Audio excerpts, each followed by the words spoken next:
Well, hello, everybody, and welcome to this webinar about the Highlands of Roan and visitor use impacts. I'm Carl Silverstein with the Southern Appalachian Highlands Conservancy, and we appreciate your participating today.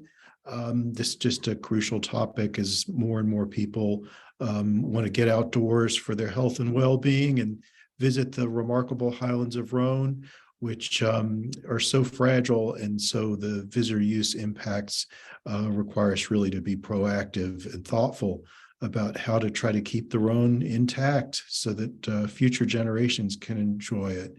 So we have a great panel this morning of experts on this topic, and want to recognize Morgan Sommerville, who's the Director of Visitor Use Impacts with the Appalachian Trail Conservancy. Morgan's worked with the ATC for since 1983, I think, so has really seen evolution of use in the trail and the impacts. And so appreciate your being with us today, Morgan. Want to recognize Jerry Kyle as well, who works with the Appalachian Trail Conservancy, specifically focusing on the area where the Highlands of Roan are located, and so is working directly in with groups of peoples and users.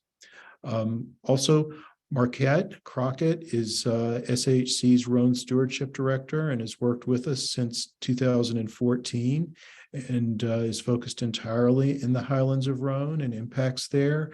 Marquette worked with the Fish and Wildlife Service as a wildlife biologist for 10 years before joining the SHC staff, and so has years of experience in this area. Want to also recognize Jen Barnhart, who is the district ranger for the Appalachian Ranger District on the Pisgah National Forest. Jen is going to be joining us momentarily, but is part of managing the visitor use experience in the Roan. And so with that, I think we should go ahead and get started on the program. Great. So let's see. Can everybody hear me okay? Carl, can you raise your hand if you can hear me? Okay. I'm assuming everyone can hear me. I can hear you.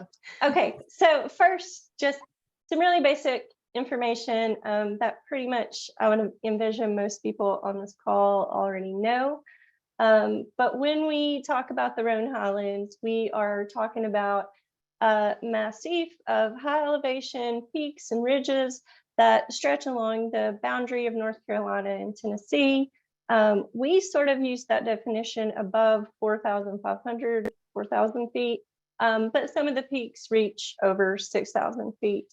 Because of those high elevation and those glacial histories, we have some of the most unique and fragile ecosystems in the Southern Appalachians and truthfully in North America on the tops of these mountains. It's one of the richest repositories of biodiversity in North America. And that's why we care, and that's why we all love it. In addition to sort of rare species, the Roan has the most expansive and frankly most intact representation of Appalachian grass and shrub balds in the Southern Appalachians. You see really botanically sort of the more unique and diverse botanically balds are really from round bald to grassy ridge. And then as we get out on hump and little hump, we get a few more pasture grasses and, you know, a little bit less of those really unique ecosystems. And so when we talk about the BUM, and we'll show you a map in a minute, we're really talking about that stretch from round bald to grass to out to 19E, which encompasses some of, you know, of these super rare grassy bald habitats. So what I want to do, I'll go back to some ecology here in a little bit, but I want to turn this over to Morgan just to tell you a little bit about visitor use process, what it is, why we're doing it, and how we're doing it. And Morgan, if you'll maybe just say next slide, I can click the slides at your leisure. Okay, well, next slide. So visitor use management is a new planning process. It came about because several federal agencies had failures in their planning process through the legal process. They had courts overturn decisions they had made about visitor use management. And so 6 federal agencies got together to come up with a new planning framework to provide sustainable outdoor recreation and yield decisions that are defensible, transparent, and comprehensive, and do a better job of involving the public. And along the Appalachian Trail, we have adopted that framework as our way of planning. And we started using it in 2015 at a so-called visitor use management hotspot. Since then, we are using it now at a total of 5 different places along the AT, one of which is the Roan Highlands. And at the Roan Highlands, we've initiated a visitor use management committee that consists of Southern Appalachian Highlands Conservancy, the Tennessee Eastman Hiking and Canoeing Club, the Appalachian Trail Conservancy, and both of the forests that are involved, the Cherokee National Forest and the the Pisgah National Forest and the Appalachian Ranger District. So it's a process that is designed to go through a number of steps. And the point of going through the steps is to try and be clear about what is going on. Again, we're looking for transparency with the public so they can see what has happened and what will happen. And at the Roan Highlands, you can also see at the top of that graphic, there are 4 elements that are grouped into a total of 14 different steps.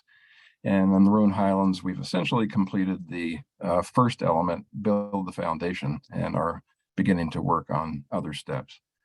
So it's a process that is not necessarily quick and easy, but it can be.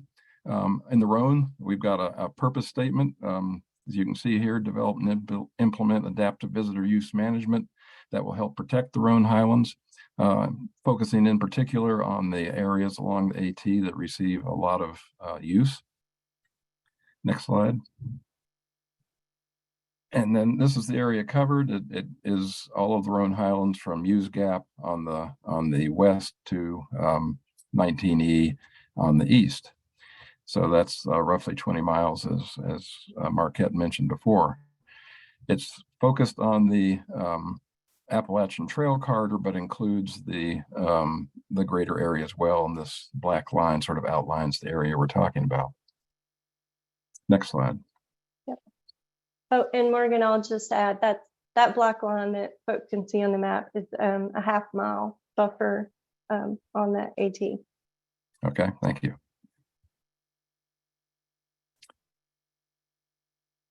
So vision statement, safeguard the biodiversity and exemplary wildlife and plant communities of this outstanding natural heritage area. It's useful to know that the Roan Highlands are considered to be an area that requires more careful attention than the AT does. Normally the AT has its own management area, but here in the Roans, the AT is subservient to the Roan Highlands management area. And even though, unfortunately, in this case, the AT is the main access point for all the visitors that come to see the beautiful Roan Highland. But you can see the second bullet in our vision, the Roan Highlands remain a premier destination for high quality, but low impact recreational opportunities while preserving the ecological integrity of this unique place now and in perpetuity. Visitor use management is a adaptive management planning process. The outcome will be some recommendations on what to do, but those will be monitored through a specified monitoring process. And if the actions don't achieve the desired ends, then we will tweak them. And again, that will be in concert with all the partners and the public.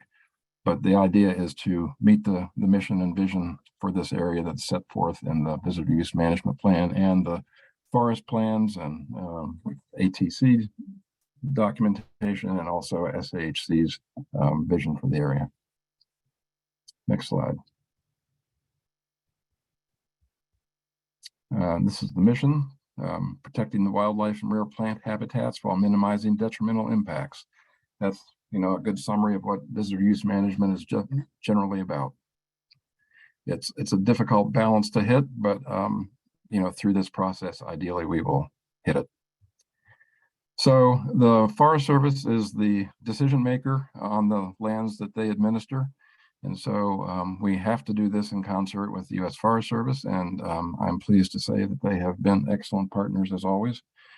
And their work is extremely important in making sure that the outcome, the decisions that are made meet all the appropriate federal regulations and so on, such as the National Environmental Policy Act. And just generally, they provide a lot of experience and know-how that help us make decisions about what to do. So this is a very common issue we have with visitor use management challenges along the Appalachian Trail, where there's easy accessibility combined with beautiful views. People love to come and see it. Another local visitor use management planning focus area is at Max Patch, not too far further south and on the same two national forests. One encompasses all of Georgia, one encompasses the McAfee Knob area in Virginia, another the Franconia Ridge area in White Mountains of New Hampshire, and they're all similar in that they have easy access, beautiful views. Lots of people love it, so there's lots of social media that attracting people to come. And then in those beautiful areas, particularly where it flattens out a little bit, people like to wander off trail, and so that's a real issue.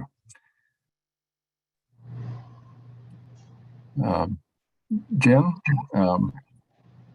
this is Jennifer Barnhart just joined, who's the district ranger for the Appalachian Ranger District, and she may want to take over where I'm going here, but you want to introduce yourself any further? Yeah, Jen Barnhart. I'm sorry about that. I ended up having major traffic issues on 26. So thankfully I'm stopped over here at Southern Appalachian Highlands Conservancy's office to try to hop on earlier to get to y'all. So apologize for that delay, but thanks for my teammates. Collaboration is key, right? Cannot do anything by yourself. That's always, interdependence is a very important. I know that is for the Forest Service, and I'm sure lots of other partners too. Yep, it's just going to be hard for me to jump in right in the middle of where we're at right now. So it sounds like Morgan already and Marquette gave you guys some good background, but just to introduce a little bit more, it's been very hard as a public land manager to figure out how lots of people are coming out to these sites, right? And that's a wonderful thing. If you guys read the little intro that we put out there for the Lunch and Learn, but that's great. That's the beauty of it because of Leave No Trace, or not Leave No Trace, but because of the social media, folks can get out and they can go and connect with their public lands. And then hopefully they're going to advocate for public lands to continue to have these great lands that are accessible to all.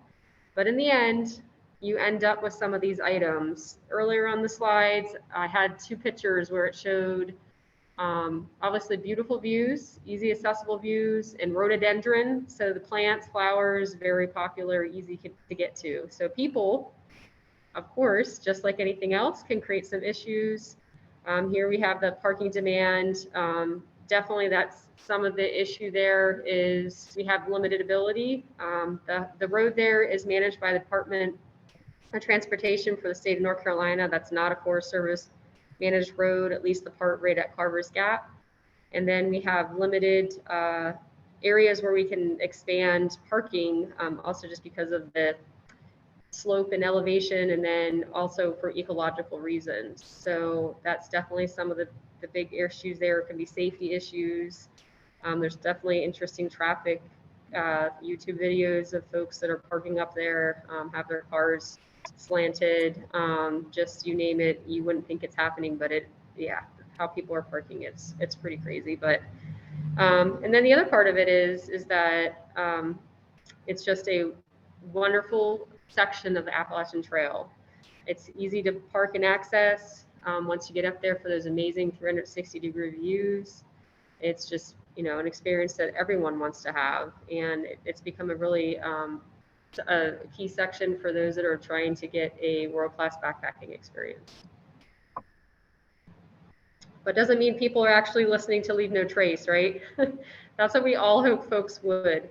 But because we have backpackers that are seasoned, but we also have folks on the other spectrum. So we have people like some of you may be very experienced hikers. Others that might be on today's talk could be new to public lands or like to go hike, but maybe you just haven't been given those tools of understanding Leave No Trace and the impacts you can have. So for here in this example, you're going to see some of the off-trail hikers sitting on the sensitive vegetation. A lot of folks probably don't even think about the fact that if I go off the trail, that what may I be doing? A lot of folks, and then at high elevations, people don't get that at a lower elevation versus a high elevation, there's going to be different species there. So just no concept can really hard. And my old forest that I came from, the White Mountain National Forest, is another one that's the same thing. High elevations up there in New Hampshire and have really alpine vegetation, and people are trampling on it and sitting in it all the time. So it's not just a Roan Highlands issue. It's a everywhere issue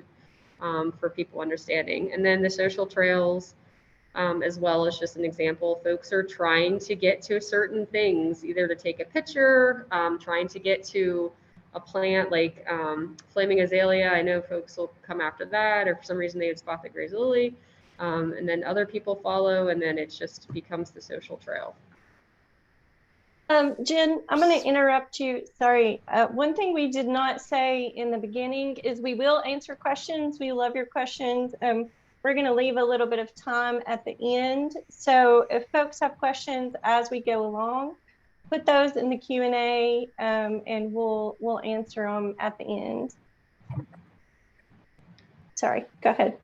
Yep, no worries. That's the really important piece. People want to know when they might be able to ask questions. So yeah, really important there. All right, I am just trying to look at that. All right, there it is. Because I was like, oh, I thought the next slide was the one, the Fraser first. I want to catch up here and keep along with y'all. All right, so here's another thing, and again, this isn't something, it's not just a Roan Highlands area or issue. Another area I'll talk about that's specific to Pisgah National Forest is Max Patch, but we have very similar things there, right? So if you're up on a bald, and there's not going to be a lot of trees, and if those are camping, and a lot of folks feel that you have to have a fire when you camp. It's just like that thing that you've learned since you've been little up, that in order to have that ambiance, or warmth could be another reason for this, people just want that fire, right? Maybe back to the, caveman time, right? So they had fire, but that was probably for warmth more than anything, but also for fight or flight with prey that might be predators that might be coming after them. But for us, we don't have that anymore, right? So now it's just more, maybe warmth, maybe more of an ambiance type of thing. So when they go to look, they're going to look to see what's there, and we don't have a lot, right? If you go up there, you guys are familiar if you've been there.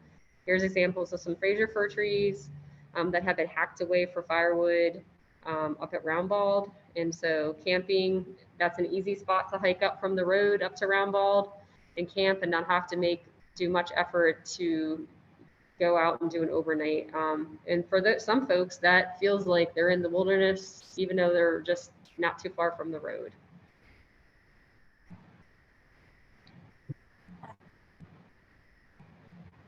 All right, so the other key thing here I just want to hone in on is that in order for us to have a coordinated response, it's really important to have that coalition of partners and recreation stakeholders, or ecological stakeholders, I would say here, because you both have ecological or recreational stakeholders have really good understanding. You're a human, so you might understand other humans. Sometimes it's hard to understand people's perspectives or their experiences. And then also partners all have different strengths. And so in order for us to be able to provide a better high quality recreational opportunity for visitors, that's one thing that we're trying to do. And then also preserve the underpinning natural resources. So that's easier said than done, to say that, hey, how can we deal with recreation and ecology and somehow they are in harmony together. So I'll turn it over to Marquette. Awesome, Jen. Give you a little break. I know you just slid in there.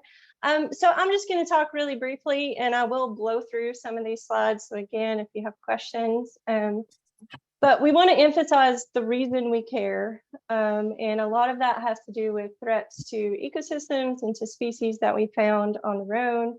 Again, depending on how you sort of split the apple, the Roan Highlands has 27 rare plant communities, 33 federally or state listed threatened and endangered species, and 27 of those are globally rare.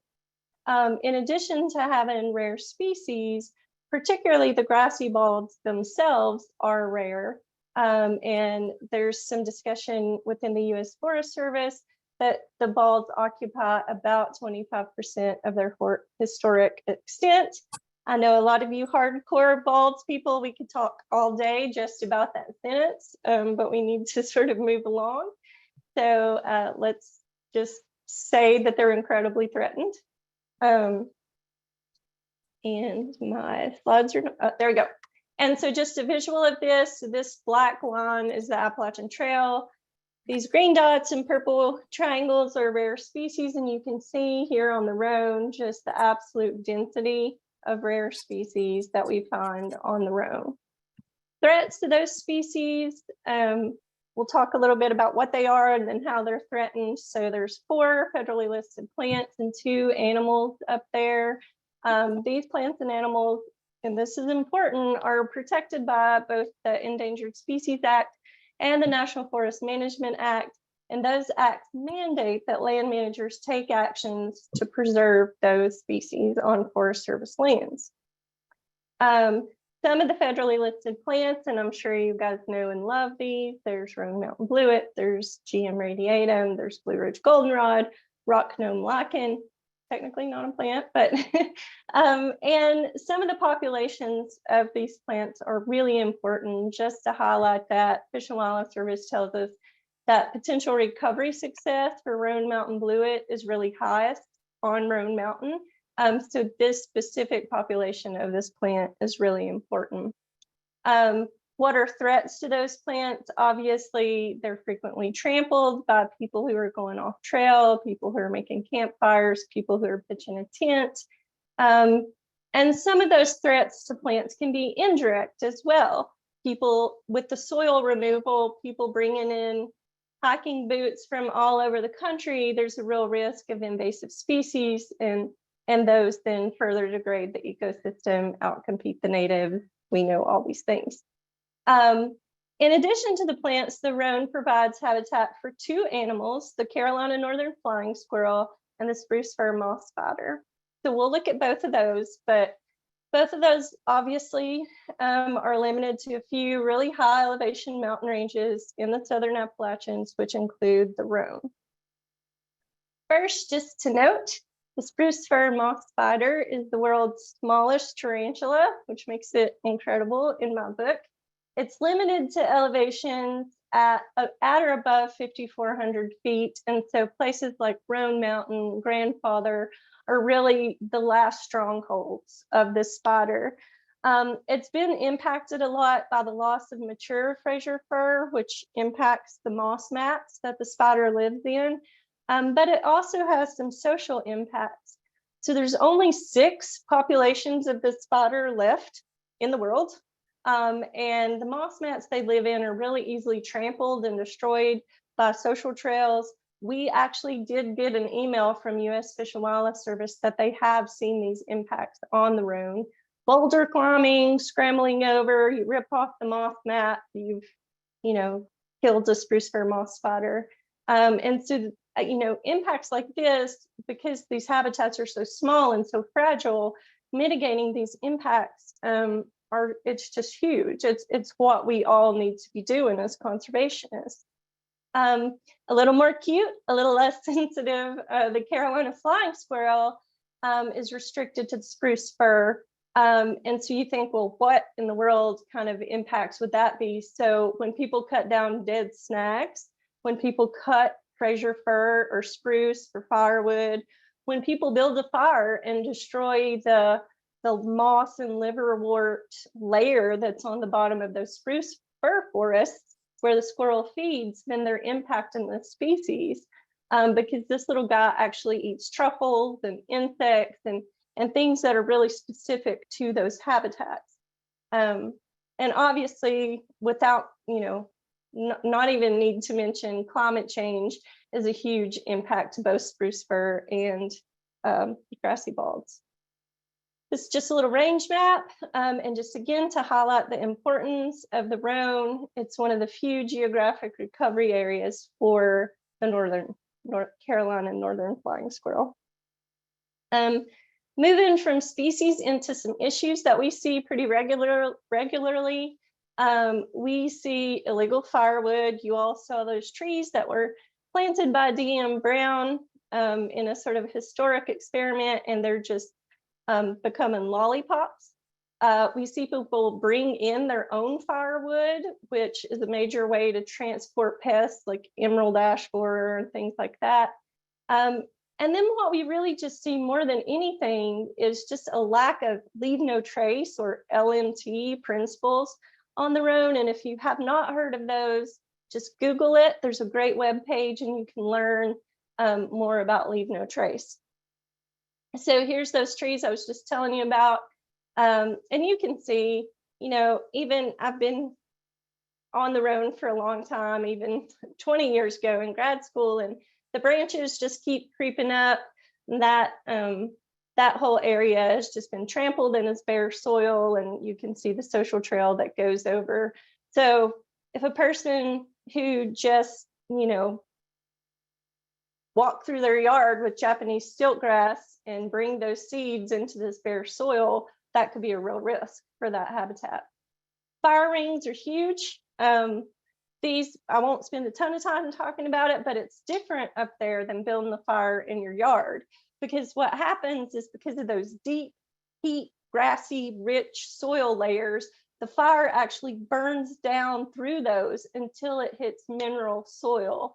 And so you have this spot of just open, sterilized soil. We remove these every year, tons of them. We try at places where we know it's going to be really popular sometimes to leave one fire ring in the hopes that people will use the same one. And that almost never happens. There ends up being 5 or 6 or 7. And to mitigate some of this, SHC actually since 1976, year I was born, has had a Roan naturalist up on the Roan, teaching people about the ecology, teaching people about leave no trace, packing out trash, dismantling fire rings, etc. And actually that position is open right now for this summer, if anybody knows anyone interested. These are just some data from our summer intern this year. And you can see he had tents, he had grave markers, he had wedding parties, he had all sorts of beer cans and trash up there. He removed a ton of fire rings. Here's sort of some of the things you can see that he counted this summer, and take into account this is just 2 days a week for almost 3 months. So this is not huge yearly numbers. This is just what he saw. He also mapped 2.7 miles of social trails, which is interesting because it's only a 2.5 mile section of the trail itself. So there's more social trails than actual Appalachian Trail up there. We won't go in, I know just for time, we won't go too much into detail about the trails. Here's some more numbers. So just in his 2 days a week, he talked to, I think, more than 5,000 people. And you can kind of see how those are broken out. So because of the timing of the position, he gets a lot of, day use folks. These are some of the things we've tried to use just to mitigate. Please stay off this trail, and they work fairly well. Sometimes they don't, but, and then Jen, is this, I think you turning it over?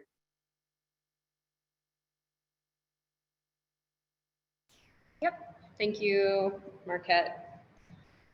Very thankful for Marquette, as well as just Southern Appalachian Highlands Conservancy, and super dedication for so many years for the Roan Highlands, as you all know. It's Valentine's Day. So I think if you looked at Marquette's heart, part of it is Roan Highlands. Of course, her husband too. But anyways, moving on. Yeah, so the next thing is just trying to have folks know a little bit more about other VUMs. So when we say VUM, there's lots of VUMs, not just the Roan Highlands VUM. Morgan may have covered that a little bit, but Morgan definitely would be a person that would be able to chime in on this. But along the Appalachian Trail, Morgan, can you tell me the numbers? Because I know you numbers. Hopefully Morgan explained his title, but he's become the visitor use management guru for the Appalachian Trail. There's 4 other current formal visitor use management planning processes along the AT, and 2 or 3 more that are scheduled to get started in the next few years. Great. So there's definitely those that are along the Appalachian Trail, so that we are connected in that way and look to others. Like there's one up on my old forest in the White Mountain National Forest. Has some similarities to the Roan Highlands with some of the issues, not completely exactly the same, but regardless. Then there's ones, of course, all across the country that's used. This visitor use management framework is used and applied to federal lands across all the different land agencies. So I've pulled some examples from ones that are out west, but we're just going to highlight the one specific right now. So Max Patch, those may know that, especially if you're local and read the Asheville Citizens Times and in other papers it's been covered. But that also is on the Pisgah National Forest, and it's also on the Appalachian Ranger District that I'm a land manager for. And so that has part of Tennessee and North Carolina, the Appalachian Trail, very similar, lots of, has parking issues. It has lots and lots of user-created trail issues, fire rings, camping, the whole gamut. But it's also 2 different national forests, the Cherokee and the Pisgah, that manage the area. And we have some stellar partners and local stakeholders that are really invested in Max Patch. And so that VUM committee got formed in 2017. And so they've been working through that, the step process, the visitor use management step process, created the document, and it's been a while. So they've had successes working through those steps that Morgan would have highlighted in the beginning of the presentation. One of those action items, because the whole point is you go through understanding, and towards the end of that step process, you're figuring out what are actions that are going to help you get closer from your current conditions to your desired conditions. And then we do monitoring on it. One thing that we did put into place was the 2-year closure order in July 2021. And I'll point out that's not the solution to making everything work. Or if you have a visitor use management committee, you don't just put closures in and it solves it, right? That one was a pretty extreme circumstance based on, and I'll show you in a little bit in the pictures for the setup, but that was during height of COVID, and a bunch of colleges were not able to go party at their regular universities. It was within a 5-hour radius. All universities were tagging Max Patch as the party place that they could all drink and socialize. If Maslow's hierarchy of needs, socialization after you've met safety and food is the next one. And if they can't do that at school, they found Max Patch. And that's what you'll see in those pictures. And we had a lot of issues prior to COVID and the university use, because it was in the works pre-COVID even, but it really just exploded even more, I'd say, right when I got here in 2020, it hit climax. So social trails, that's the photo that hit off everything into the newspaper, and you'll see those tents all over. That's the University of Tennessee party that was happening, and so super explosion. But since then, you might be wondering, well, it's on the slides. We've done so many different things there. Trail Ambassador Program, which is huge, where people are there on weekends and volunteering, and they're interacting with folks at the trailhead. They're doing Leave No Trace. They're not enforcers. They're just educators. Because like I said, a lot of people are novice. They've never hiked they read something online. This is an easy hike for an awesome view. And so they just interact with them. But that's 2021 and 2022. And so you'll see it's just awesome. We've done a lot of great things. Here, we may not go into depth on these just because I'm not as familiar with this. Morgan definitely was part of this, but in Georgia, there was also a VUM and they had a lot of success there. And they called it Protecting the Appalachian Trail Hiking Experience VUM. And so I'm not going to go into all the details here, but we just want you to be able to see that all out of that process. Again, Roan Highlands started last year. These other ones started in the past. And then from getting organized and collaborating, they've had a bunch of different things that they put into place to help with the issues that they're seeing there. And then I'll keep on going. All right, so what have we done so far? I'll cover this one and then I'll pass it over to Marquette. But the VUM committee, we formed in early 2022 to grow these issues, got folks that are vested in it, have done a lot of work there, and they're just feel like, so much work's done, but it just gets all washed away because the use of people continues to make the impacts. So we have strategic meetings every month. The big process is just working on those steps, the VUM step process, getting those all solidified and written up. Well, first off is just forming the group, roles, responsibilities, all that kind of stuff, getting organized. And now we're going to enter into public outreach, but we've done a variety of things already. And I'll move it over to Marquette because lots of people are still doing stuff at Roan Highlands outside of the VUM committee even. Yeah, so a lot of you probably know some of the things we've done because you have helped us do those things. So we do obviously a lot of habitat management for grassy balds up there every summer. We do a lot of surveys. So golden wing warbler is one example of the surveys we do. We've also done some outreach. So we put in some new peak finders at Round Bald. And hopefully with those, we're going to do a little bit of trail formalization and revegetation with material from the bald. So to try to give people an idea of where they are in the world and who manages the land that they're standing on. And, we've had so many people who love the peak finders. We've had a couple people who have sort of, not loved the fact that there's a sign on Round Bald, but they're small, they're unobtrusive, and I think they're going to have a huge impact when we get all pieces in place. We also put a boot scrubber at the bottom of Round Bald in the hopes, I think we might still need a little more signage for people, but in the hopes that if they do get out of their car and they start to go up the trail, just when you go through the gates, you can clean your shoes off before you go to the balds. Again, through that Roan Naturalist and mostly help with ATC, we've surveyed campsites on the Roan to see how they're changing and social trails to see how they're changing. And then, and this is a picture of the boot scrubber. And then obviously we work with all our partners, so their own stewardship committee who has 25 partners. We work on a landscape level to look at conservation up there, and we're working with Fish and Wildlife Service to recover and protect some of those federally listed species. So how you all can help is you can stay on official trails. You can learn what leave no trace means. And if you do decide to go off trail, do those basic things like don't have a campfire, watch the stars, pack your trash out. It's really just good citizenship. Don't touch or pick the flowers. Gray's lily leaf spot is spread by humans. So if you touch it with your camera and you touch another lily, you may very well have just killed that lily. Don't cut live firewood, especially if it's something like fir that's not going to burn.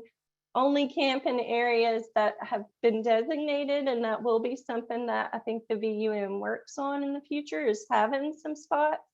And again, just don't take your beautiful photos, share them with your friends, but maybe not share them with the entire world and geotag it and say this is Round Bald and just try to be sensitive to impacts that has, because then those thousands of people follow you up there. And then Jen, do you want to talk about the VUM stuff that folks can do? Yeah, so this is another way I can think about it. Like that stuff, like you go out to enjoy the Roan Highlands or go to Roundbald or Janebald, that was great. But some folks might want more. What else could they do? So obviously you can get in touch with any of the Southern Appalachian Hiking Conservancy, which a lot of you do, Tennessee Eastman Hiking Canoeing Club. They've done a ton of efforts of trying to maintain that section of trail, continue to be wanting to figure out a solution. So that's a great group that you can join in. Appalachian Trail Conservancy as well. We do sign up groups of volunteers as well on the Forest Service.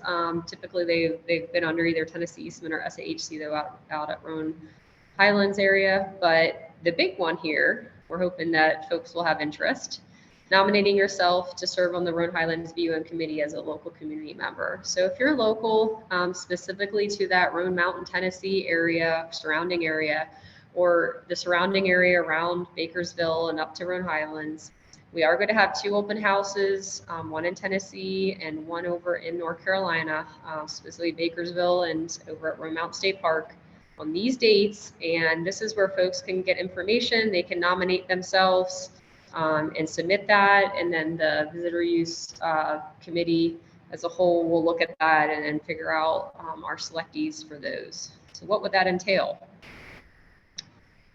That will entail a monthly committee meeting. That's the strategic meeting. That's where we're really working on more higher level things, and in between we're doing work with either working on the visitor use management steps that we're trying to get figured out and document. And then we have monthly subcommittee meetings, because there's a communication subcommittee, an implementation subcommittee, and then a facilitation strategic subcommittee. And then other assignments as folks raise their hands to help assist with. And those meetings tend to be virtual. Sometimes we'll have them in person at some point, and we have field trips that are in person, but if folks are wondering that, they're virtual, so that can help folks if they're able to come do that rather than the travel time in. And then, yeah, just some more expectation setting here that we have. You guys can review those, but we'll have, if you can't come to those public meetings, reach out to one of us and we can get you how you could submit yourself if you cannot come to one of those public meetings. I will hand this over to Marquette. She wants to highlight anything specific from SAHC. Yeah, sure. I mean, obviously, if you guys want to build trail and hang out with a lot of really fun folks, volunteer for Tennessee Eastman Hiking and Canoeing Club. We love them. They do so much up there. If you want to do some stewardship work, fun things like pulling garlic mustard or cutting down blackberries or picking up trash or planting trees, all those stream cleanups, all these things. SHC is a great place to volunteer. We have our volunteer page and we post all the opportunities on there. And then what you can do really, and maybe this is the biggest thing, is to educate yourself about responsible stewardship, understand where you are and how sensitive it is, understand what leave no trace is, and educate other people. And I'm not saying go up and, beat up people who are leaving their dog poop bags, although I think of that sometimes. But just be a good example and show people what good stewardship looks like.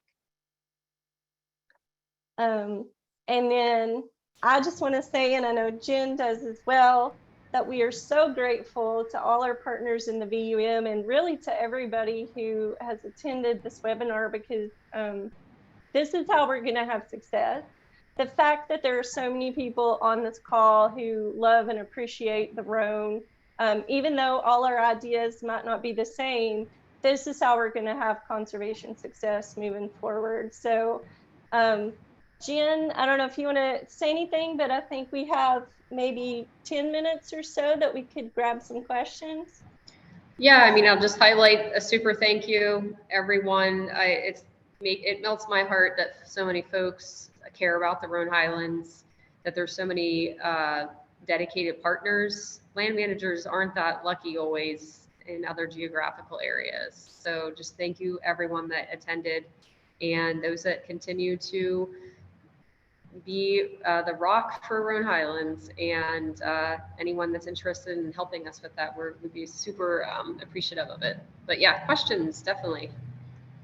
Yeah, so there's some great questions already. I think Carl spoke a bit to Pat Collins, who had a question. Are there any statistics on use trends? And it seemed like usage really jumped considerably during and since COVID. Absolutely, just anecdotally, that is what we have seen. Our Roan naturalist numbers kind of show that. And we're also looking at some different ways through the VUM to sort of assess those. So SHC is going to have, hopefully, if we find the right person, an intern who looks at soil loss along the trail. And you can, if you go on Google Earth, you can really see in like 2020, it just skyrocketed on round bald. And so I think that's something that we're working on as a VUM, and we hope to do more. And then Jen, I'm gonna pump this one to you, but Betty Boone asked about parking enforcement and why can that not be managed by North Carolina and Tennessee law enforcement, or how would that be, I guess? Yep, as I mentioned before, DOT owns the road. So we do help assist, law enforcement does typically definitely during Roan Highlands, in terms of just when it's the festival weekends, helps guide the traffic during that time. Enforcement tends to be a little bit bigger of an issue, not just because of the Roan Highlands. So we have, just to give you an idea, the Pisgah National Forest is 500,000 acres. My district alone is 164,000 acres of Pisgah National Forest. I haven't had a law enforcement officer in 4 years. We have one that's going through training and will be up and can move in June, but we can't have someone being at one place of the national forest at all times. Cherokee would be in the same boat. And then North Carolina DOT, I mean, again, it's their road, and that's where the authority could be. This is actually with the state police. So our road, our authority is up past Carver's Gap. As you go, we have that gate that goes up to Roan Mountain, and then that's Forest Service Road at that point. Thanks, Jen. And that's something I think we're all thinking about for sure.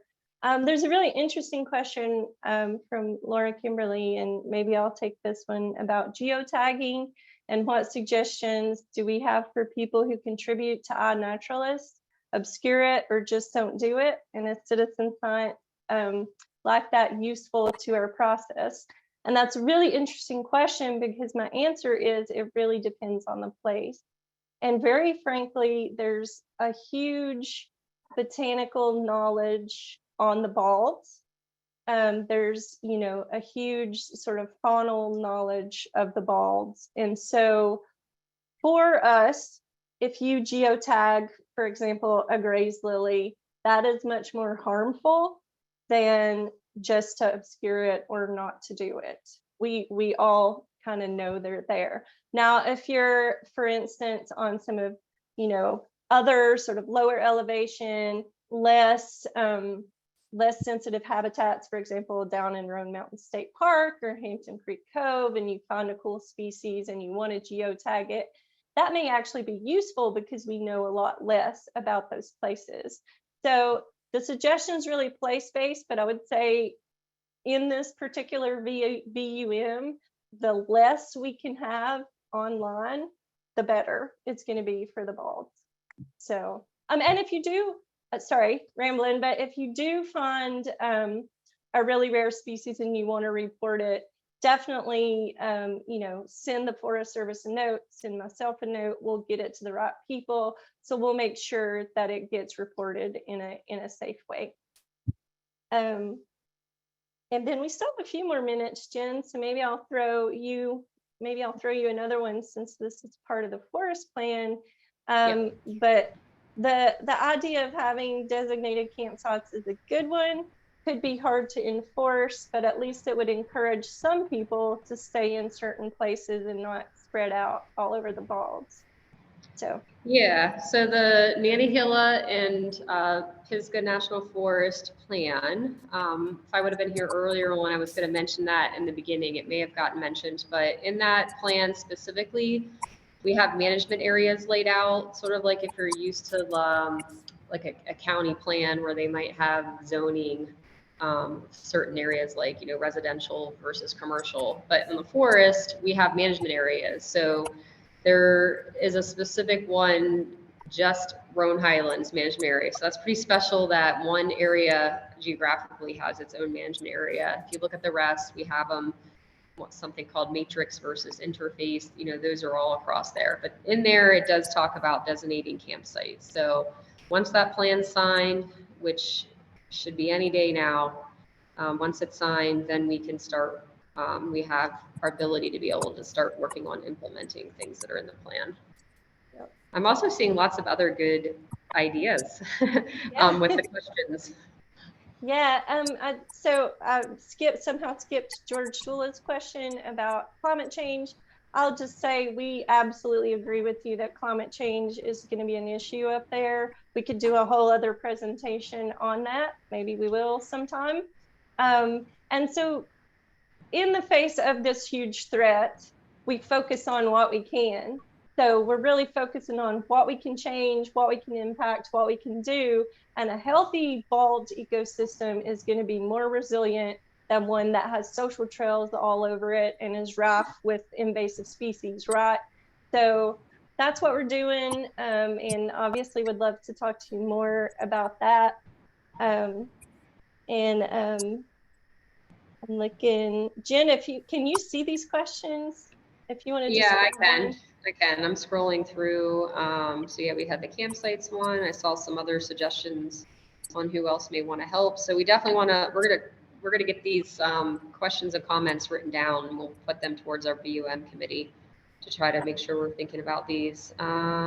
Great question about campfires and whether campfires are banned throughout the Rhone and what signage there is. So technically there isn't, I've looked into this in terms of a forest order. A closure order has to be signed by the forest supervisor, Jay Malonis.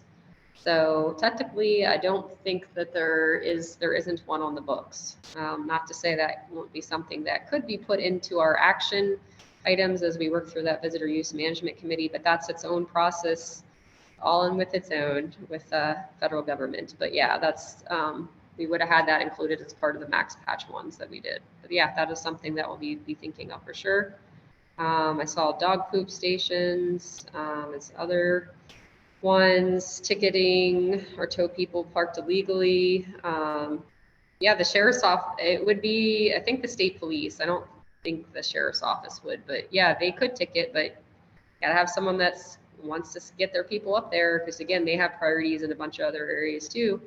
But yeah, we have to have everyone on board to help spread the word, like you can't park on the sides of the road anymore. Yeah, we're working on, like, is there feasibility of doing other things like a shuttle? And that's up, we're all thinking about it. So you guys are right on where we were thinking too, like how are we going to deal with this? But we need that other leg, which is Department of Transportation, state police, that enforcement component to be, make it, it has to be a priority for them.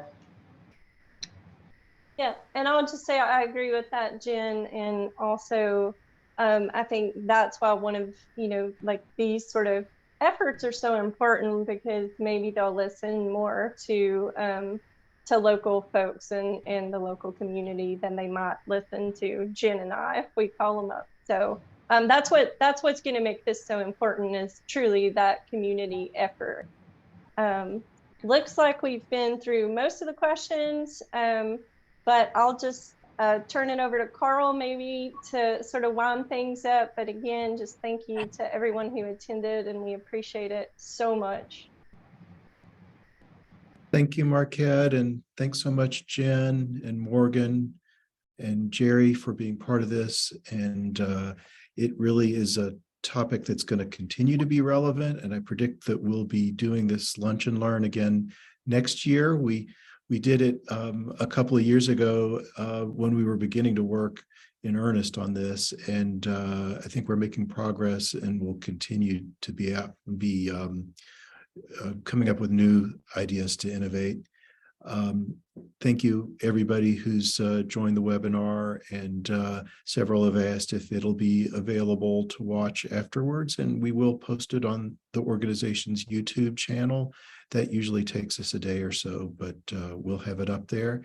And we hope you'll join us again in the future for webinars. We try to have one every month or so, and look forward to seeing you hopefully out on a hike in the Roan, leaving no trace.